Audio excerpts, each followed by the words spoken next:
The way in which women paint men. No.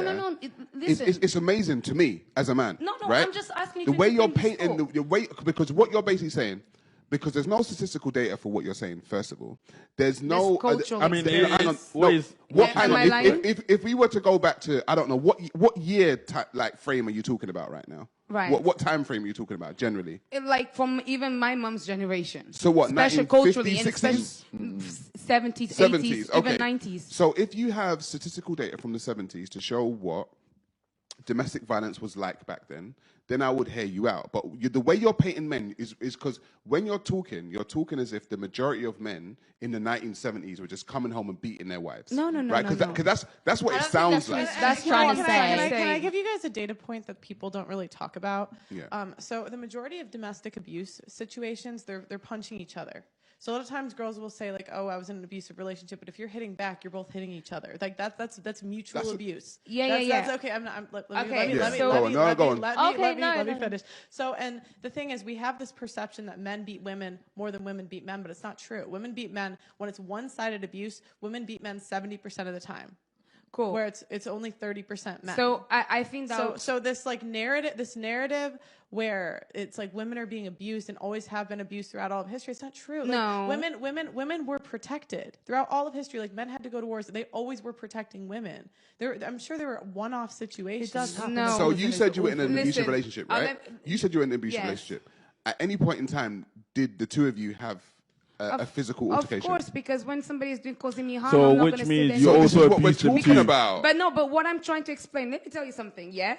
So you were also an abuser? Let me ask you, well, I would be because I'm defending myself in self-defense. If I was to take all of this evidence to court, actually I would win because okay, so if but you chose not to do that though. But no, because after a while somebody's hitting me, I still love him, but you're doing things to me, I'm going to defend myself. And okay, point 100%. What is the point?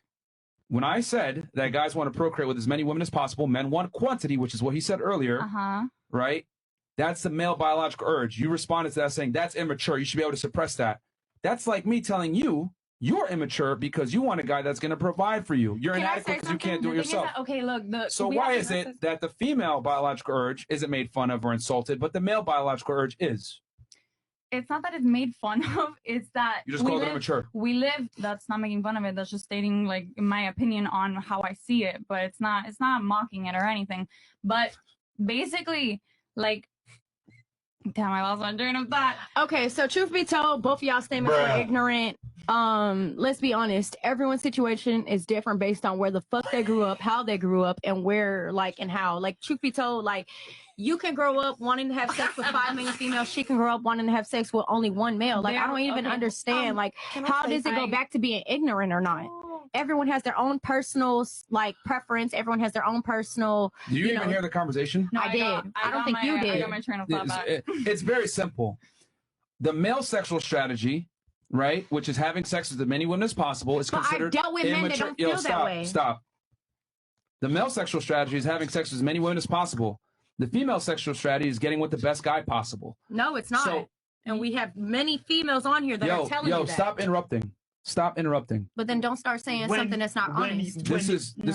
He's right. When you talk, right, we shut up. When he talks, you shut up. It's one mic at a time. If you're going to state an opinion, that's one thing. But if you're going to state a fact and you have multiple females on here telling you that's not true. What are you talking, bro? What are you talking about? Bro, you're literally saying that all females want is one thing. What did you just say? All females want what?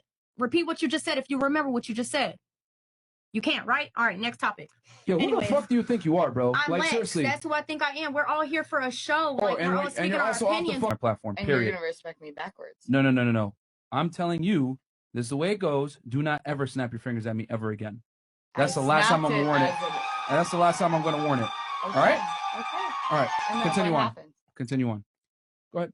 Carry on. Anyways, ask the girl next to you what continent she is currently in. What continent are we currently in? Oh, me? Yes. What do they mean? I do OnlyFans. Like what? No.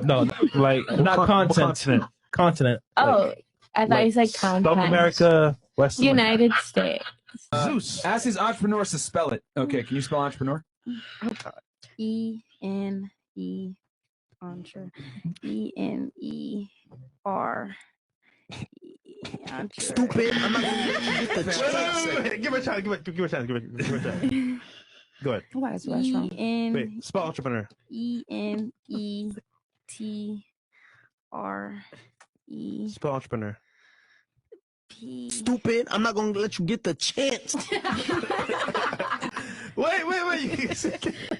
This is the same girl that was arguing about studies and all this other stuff. I'm not good at spelling. I ain't take spelling bees, but I know the term. My question was, what is the red pill and why has it turned into a misogynistic ideal? That was my question. I never made any accusations. Like when I sat down, literally, I was just asking a question. Pearl or Austin, one of y'all take over on this Well, one. you said why has it turned into a misogynist ideal? So you think it's misogynist? From what I'm aware of and from what I've seen so far.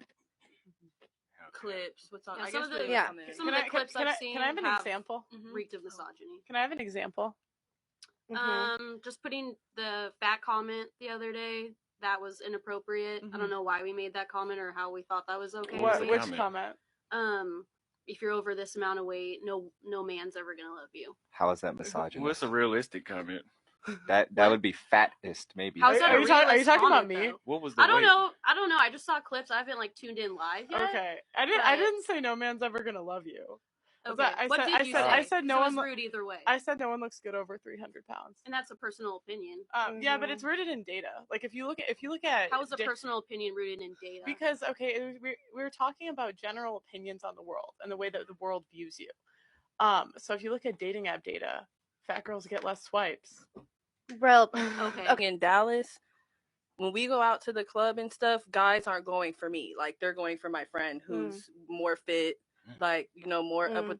That's just And that that might be an issue with men. I also now want to also give my personal experience. But why are you shaming men for their standards? Because this is the thing. This is like a common shaming. I'm not shaming. Like because you said that's an issue with men. That's what you said. I'm gonna and so piggyback on her. you're immediately I just disagree. because you're saying that that's an issue with men. That is shaming. That's shaming language. Okay. And so you're basically when men say this is my standard, and then you say, oh well, it's an issue with men. And it's Didn't you just shame someone for making a comment of like, oh, if you're a fat girl, not gonna get swipes? Isn't that shaming? No, it's not shaming. It's based on data. It's based on what men tend to like. The data and seems so a and little so and so and the other thing that we took out of context in the conversation. Any of y'all like fat? Do you?